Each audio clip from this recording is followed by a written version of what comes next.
வணக்கம் மக்களே, welcome back to my channel. நம்ம கதாநாயகன். ஸ்ட்ரெயிட்டாக வீடியோக்குள்ளே போயிடலாம்.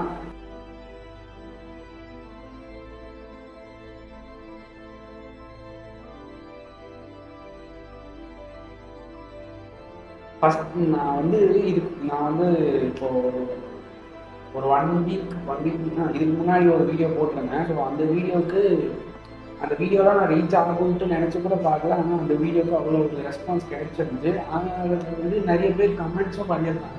அந்த கமெண்ட்ஸுக்கு நான் வந்து ரிப்ளை கொடுக்கணும். நான் கொடுக்குறேன், கண்டிப்பாக கொடுப்பேன்.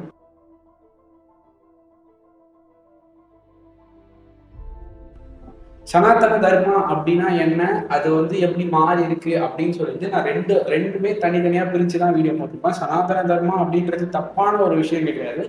அது வந்து சனாதன தர்மா அப்படின்றதுக்கான மீனிங் என்னன்னு சொல்லிட்டு நான் அந்த வீடியோல சொல்லியிருப்பேன். அதாவது நான் சிம்பிளா தான் சொல்லியிருப்பேன், ரொம்பலாம் நான் சொல்லியிருக்க மாட்டேன். ஏன்னா அந்த வீடியோலாம் எனக்கு போகணும்னு சொல்லிட்டு நான் அவ்வளோவா நம்பிக்கை இல்லை. அதனால நான் அந்த வீடியோவை வந்து எதுவுமே சொல்லியிருக்க மாட்டேன் அதிகமா.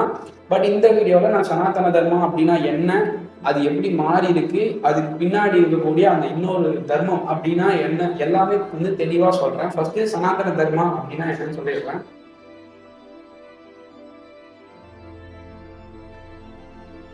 சனாதன தர்மா அப்படின்றது ஒரு சமஸ்கிருதத்துல இருந்து வந்த ஒரு வேர்ட் தான் சனாதன தர்மா. இந்த சனாதன தர்மாக்குன்றது அந்த சனாதன தர்மா அப்படின்றதுக்கான மீனிங் என்னன்னா, நிலையான தத்துவ ஞானம், நிலையான நம்பிக்கை, அசைக்க முடியாத நித்திய சட்டம், மரியாதைக்குரிய ஒரு ஒழுங்குமுறை, இதெல்லாம் தான் வந்து சனாதன தர்மா அப்படின்றதுக்கான மீனிங் இதுதான். ஆனா இதுக்கு பின்னாடி இன்னொரு தர்மம் இருக்கு. அது வந்து எப்படி, அதோட பேர் என்னன்னா வர்ணசராம தர்மா அப்படின்னு சொல்லிட்டு சொல்லுவாங்க.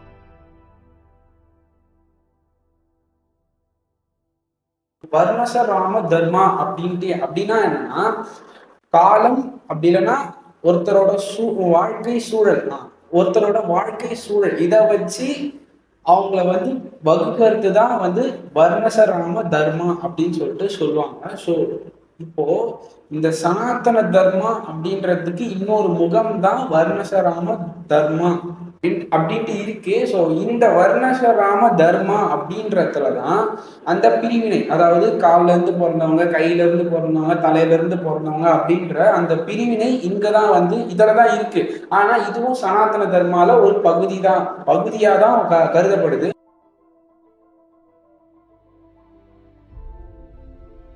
இதைத்தான் வந்து நான் போன வீடியோல இப்படி இருந்த சனாதன தர்மாவை இந்த மாதிரி மாத்தி வச்சிருக்காங்க. நான் அந்த தெளிவா அதிலேயே சொல்லியிருப்பேன்.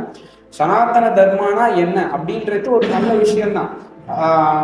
ஹிஸ்டரியில, அதாவது வரலாறுல நிறைய வந்து அதை பத்தி பேசியிருக்காங்க. ஆனா அந்த தர்மம் அப்படின்றது இதுதான். அதை எப்படி மாத்திருக்காங்கன்னா, கடவுளை வந்து ஒரு ஒரு கடவுளை வச்சு மனுஷங்களை பிரிச்சு இவங்க வந்து மேல இருக்காங்க, மற்றவங்க எல்லாம் கீழே இருக்காங்க. இதை மதிக்காதவங்க அதுக்கும் கீழே. அதாவது நான் சொன்ன 4, அதாவது தலையில இருந்து கையில இருந்து தொடையில இருந்து பாதத்துல இருந்து, இது 4 பிரிச்சுட்டாங்க. இவங்க வந்து பிறப்பிலேயே வந்து இதை வச்சு பிரிச்சுட்டு இதை மதிக்காதவங்களை இன்னும் கீழே வந்து வச்சிருக்காங்க. அது வந்து அதை வந்து தனித்தனி கேஸ்டா அதை வச்சுதான் பிரிச்சிருக்காங்க. அந்த கேஸ்ட்ன்றது இங்கதான் உள்ள வருது. இப்போ நான் சொல்றது எல்லாமே இப்போ நடக்கிற ஒரு விஷயம் தான். இந்த வர்ணசராம தர்மா அப்படின்றதான் நான் போன வீடியோல சனாதன தர்மா அப்படின்றது எப்படி மாறி இருக்குன்னு சொல்லியிருக்கேன். சனாதன தர்மான்றது வேற, அதை நான் ஒத்துக்கிறேன். அது எப்படி சொல்றதுன்னா, அது வந்து வேற ஒரு தர்மம். அது வந்து ஒரு எல்லாருக்கும் சமமானது தான் அந்த சனாதன தர்மா அப்படின்றது. ஆனா அதை வந்து எப்படி மாத்திருக்காங்கன்னா, பிரிவினைய பிரிச்சு அதுல மேல இருக்கவங்களுக்கு மட்டும்தான் அந்த சனாதன தர்மால இருக்கிற எல்லாமே பொருந்தும். மற்றவங்களுக்கு கீழே இருக்கவங்க எல்லாம் அவங்களுக்கு கீழே அடிமையா தான் இருக்கணும். நான் வந்து இப்பயும் வந்து உங்களுக்கு சனாதன தர்மா அப்படின்றதுனா என்னன்னு புரியலன்னா, நான் வந்து தெளிவா ஒரு சின்ன எக்ஸாம்பிளோட எக்ஸ்பிளைன் பண்றேன். இப்போ நம்ம நிறைய பேர் கோவிலுக்கு போகும்போது அந்த சாமியை வந்து அலங்காரப்படுத்துறது, பூஜைக்கிறது எல்லாமே வந்து ஒரு பிராமின் தான் பண்ணணும்னு சொல்லிட்டு இருக்கு. இப்போ நார்மலா நம்ம சாமியை கும்பிடுற அந்த மக்கள் அந்த சாமியோட பாதத்தை தொட்டுட்டு வர முடியுமா? என்னோட கேள்வி அதுதான். அந்த பாதத்தை தொட்டுட்டு சாமி கும்பிட்டு வெளியே வர முடியுமா? எல்லாராலையும் முடியாது. இப்பயும் எல்லா கோவில்லையும் சாமிய வந்து ஒரு குறிப்பிட்ட தூரத்துல இருந்து தான் பார்க்க வைப்பாங்களே தவிர்த்து அதை வந்து உள்ள போயிட்டு நம்மளால தொட முடியாது. எந்த ஒரு இடத்துலயும் நம்மளால தொட முடியாது. ஊருக்குன்னு சொல்லிட்டு தனியா ஒரு சாமி வச்சிருப்பாங்க. அந்த சாமியை மட்டும்தான் நம்மளால வந்து கிட்ட போக முடியும். நம்மளால ஒரு கோவில்ல போயிட்டு அவங்க அந்த பிராமின்ஸ் பூஜை பண்ற கோவில்ல போயிட்டு நம்மளால சாமியை தொட்டுட்டு வர முடியாது. அதுதான் சனாதன தர்மா. இப்போ மாறி இருக்கக்கூடிய சனாதன தர்மம் அதுதான். அதைத்தான் நாங்க வந்து அது ஏன் அப்படின்னு சொல்லிட்டு கேள்வி கேட்கிறோம்.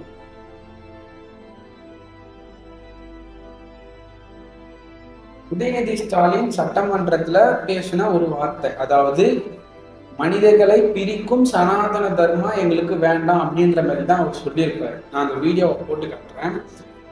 மக்களை பிரிக்கும் சனாதனம் நிச்சயம் ஒழிக்கப்பட வேண்டும். நன்றி, வணக்கம். மனிதர்களை பிரிக்கும் சனாதனம் வேண்டாம் அப்படின்னு தான் சொல்லியிருக்காரே தவிர்த்து அங்க சனாதனம்ன்றது வேண்டாம்னு சொல்றாரு.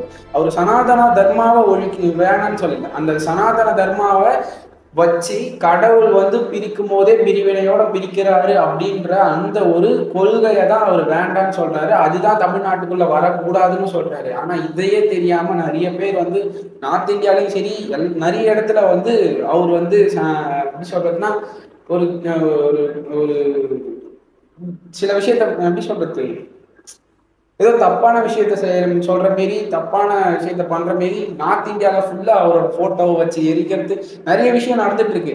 இதெல்லாம் வந்து யாருக்கும் இப்போதான் இது வந்து தெரிய வருது. அதாவது உதயநிதி ஸ்டாலின் அந்த மாரி சட்டமன்றத்துல சொன்னது என்னன்னு சொல்லிட்டு தெரிஞ்சுட்டு எல்லாரும் வந்து அதுக்கு ரியாக்ஷன் கொடுங்க. அதை பற்றி அது அவர் சொன்னது என்னன்னே தெரியாம அவருக்கான ரியாக்ஷன், அவர் வந்து எதிர்த்து நிற்காதீங்க. முதல்ல ஒருத்தவங்க என்ன சொல்றாங்கன்னு கேளுங்க. அதை கேட்டுட்டு அதுக்கப்புறம் அவங்க சொல்றது சரியா தப்பான்னு சொல்லிட்டு முடிவு பண்ணுங்க. தமிழ்நாட்டு மக்களை மாற்ற முடியாதுன்னு சொல்லிட்டு நிறைய பேர் சொல்றாங்க. ஏன் எனக்கே அந்த நம்பிக்கை இல்லை. ஆனா என்னால் அடுத்த ஜென்ரேஷன் மாறும், கண்டிப்பா மாறும். என்னால் அடுத்த ஜென்ரேஷனை மாற்ற முடியும். அடுத்த ஜென்ரேஷனுக்கு ஒரு மாற்றத்தை கொண்டு வர முடியும்னா நான் அதை பண்ணுவேன்.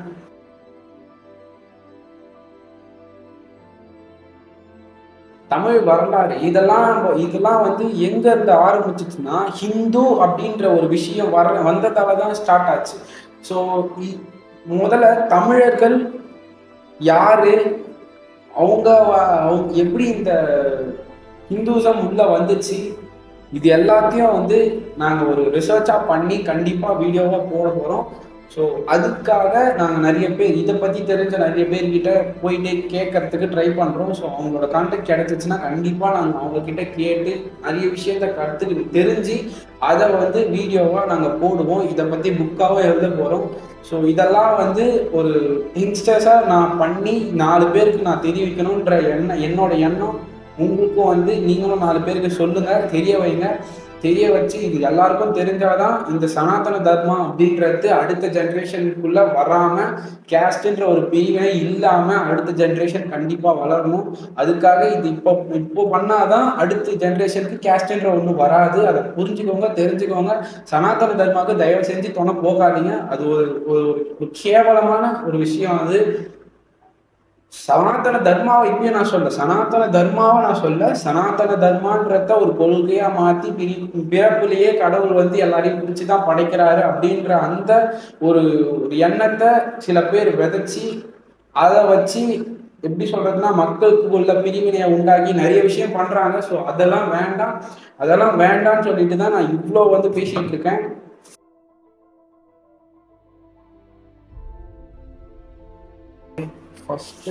ஃபர்ஸ்ட் வந்து வந்துடும் கமெண்ட்டு. ஒரு நல்ல மைக் வாங்கிக்கணும் ப்ரோ அப்படின்னு சொல்லிட்டு மாறி 3599 அப்படின்றது ஒரு நல்ல மைக் வாங்கிக்கோங்க ப்ரோ அப்படின்னு சொல்லியிருக்காங்க. ஸோ கண்டிப்பாக ப்ரோ கொஞ்சம் காசு சேர்த்து வச்சு தான் வாங்கணும். ஸோ வாங்கிட்டு நல்ல ஒரு குவாலிட்டியான ஆடியோவாக நான் உங்களுக்கு கொடுப்பேன். அடுத்தது டேய் அறவேக்காடு, இந்த கமெண்ட் வந்து நான் சரி ஃபைன், இந்த கமெண்ட் நான் சொல்கிறேன். டே அறவேக்காடு சனாதனம்னா என்னன்னே தெரியாமல் உளறி வச்சிருக்க உன்ன மாதிரி ஒழுங்காக உன்ன மாரி ஆளுங்க மேலே சைபர் கிரைமில் கம்ப்ளைண்ட் கொடுத்தாதான்டா ஒழுங்காக இருப்பீங்க. இன்றைக்கே கம்ப்ளைண்ட் கொடுக்குறேன். ஓகே ப்ரோ, கம்ப்ளைண்ட் தாராளமாக கொடுங்க, நான் எதுவுமே சொல்ல. அதுக்கு முன்னாடி சனாதனம்னா என்னன்னு சொல்லிட்டு அந்த வீடியோவில் நான் என்ன சொல்லியிருக்கேன்னு சொல்லிட்டு போய் பாருங்கள். ஸோ சனாதனம்னா என்ன, அது எப்படி மாறிருக்கு அப்படின்னு சொல்லிட்டு நான் தெளிவாக பிரித்து காமிச்சிருப்பேன். ஃபஸ்ட்டு வீடியோவை ஃபுல்லாக பாருங்கள். அந்த வீடியோ ஒழுங்காக இல்லை, அந்த வீடியோ போர் அடிக்கிற மாதிரி இருந்துச்சுன்னா ஃபைன், இந்தமாரி கமெண்ட் வந்து அந்த வீடியோ ஃபுல்லாக பார்க்காம பண்ணாதீங்க. நெக்ஸ்ட் வந்து